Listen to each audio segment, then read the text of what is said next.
Oh, hello, this is Tak Chung from Walk with Tak. Welcome to my YouTube channel. If you enjoyed this video, please like, subscribe, and share. Feel free to write to me at walkwithtak@gmail.com if you have any question regarding to this video or any other videos that I have posted in the past. If you have any video that you would like me to make, please let me know. I'm looking forward to hearing from you. Recently, a viewer wrote to me how to cook a restaurant fried rice. Now, restaurant fried rice is also something that's up to debate.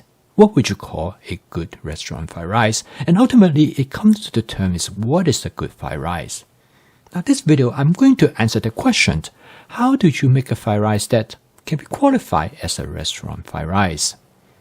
Now, first of all, is that when you cook a fried rice, one of the most important things that you actually do is to cook egg. Now, egg turn out to be very important in making a fried rice. The definition of a good fried rice is that the rice is relatively dry and the kernels are separate from each other. Most people do not like fried rice that are mushy or the rice all stuck together, and that really decline the culinary experience. Now, the egg turned out to be really quite important because if the egg is soft and contain a lot of fluid in the case when the egg is not properly cooked, it will make the rice mushy as well. So when you cook the egg, if you want the rice to have the kernels that are distinct and separate from each other, you want to make sure that you cook the egg sufficiently so they are become quite firm. Now, in this fried rice, I'm also going to add some garlic. Now, again, different people have different impression of what garlic should do. Now, again, a good fried rice, garlic is actually quite important, particularly if the garlic that are minced. It will really enhance the flavor of the fried rice. One of the most important reasons that we cook is that not just we want to cook something, but we cook it to exactly how the way we like it. So for this particular way, when I cook the egg, I cook the egg as I would like fry an egg. I do not break up the yolk. And the reason for that is that it will allow the egg yolk and the egg white to take on separate characteristics and make them more interesting. Now, the next part comes with the rice. The rice turned out to be the most important aspect of the fried rice because the texture of the rice depends on how you treat the rice. Most importantly, the rice has to be dry. If the rice is wet, and that's what the fried rice will turn out to be, mushy and squishy, and most people do not prefer that. So in this case, I want to make sure, first and foremost, that I will use long grain rice, because long grain rice tend to be drier, and they do not absorb as much fluid as the short grain rice. And secondly is that I want to make sure that my rice is dry enough by leaving them in the refrigerator for at least 24 hours. The longer is better, and rice actually can keep in the refrigerator for up to 7 to 10 days. So you can leave the rice there, and every time when I cook rice, I always cook some extra. Not only I can use it for fried rice, but I can also use the rice as making the normal when I eat rice. Now, the way to break up the rice is to use something called a hamburger meat smasher, and this actually turned out to be an excellent tool for breaking up the fried rice. Now, once the rice is broken up, now I switch to my wok spatula. The wok spatula is more efficient for mixing, and this way it will allow me to mix everything thoroughly. The next step is that I'm going to add ingredients to the fried rice. Now, the ingredients that you use in making fried rice is also very important, because if you want the rice contain the least amount of moisture, you do not want to add ingredients that has a lot of moisture. Now, adding vegetable, it's best to add vegetables that are low in moisture. Now, I remember many years ago when I visited my cousin Marge in Canada, I noticed that she kept all the stems as well as the leaves from her cauliflower. And I asked her, what are you going to do with it? Well, she said they would be great for making fried rice. And I was not quite sure that's exactly it will work because in the past I never keep the stem and the leaf of the cauliflowers and I threw them away. So what she demonstrated to me is that you can chop up the stem And by chopping up the stem, basically you will make it cook first and foremost. It's much faster when you cook it in the fried rice. And secondly is that by cutting up the stem, you will actually lead to the rice become more drier, because the stem, when usually after you cut it from the crown, they tend to be relatively dry. So now each time when I have cauliflower, I always keep the stem, and I also keep the leaves as well. So what I do is that I chop up the stem, and then I will chop up the leaf as well. Now I will usually keep the leaf only if it is relatively dry. If the leaf is too dry, then I will not keep them, because again, I do not want to introduce any moisture to the rice. This is really crucial if you want your fried rice have the kernel nicely distinct and separate from each other. Then the best thing for you to do is to make sure do not introduce food ingredients that contain a lot of moisture. So consequently, I normally do not use frozen vegetables unless I have to. Now, frozen vegetable obviously is also great for making fried rice, but frozen vegetable, for the nature of it, is going to introduce fluid to the rice. Therefore, taking consideration of how you're going to introduce the food ingredients is really important. And the less moisture you introduce, the better off it is.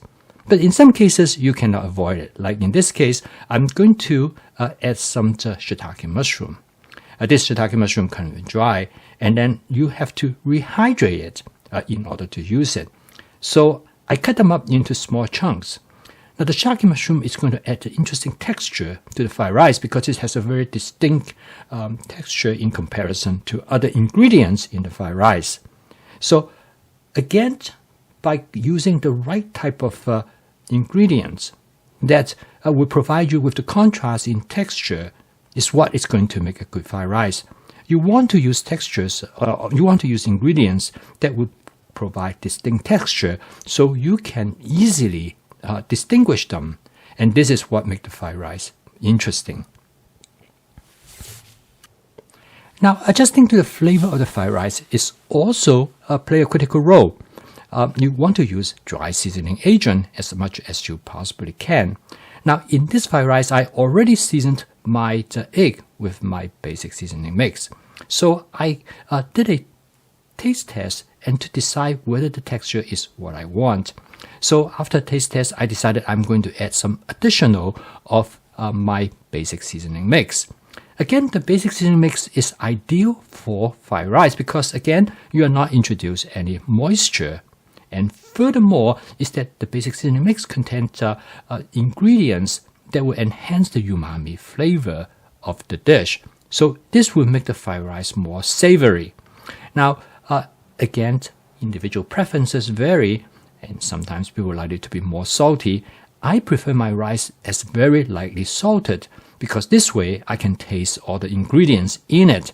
But in this, however, sometimes when I cook for other people, they like to have a little bit more salt, then you can make adjustment accordingly.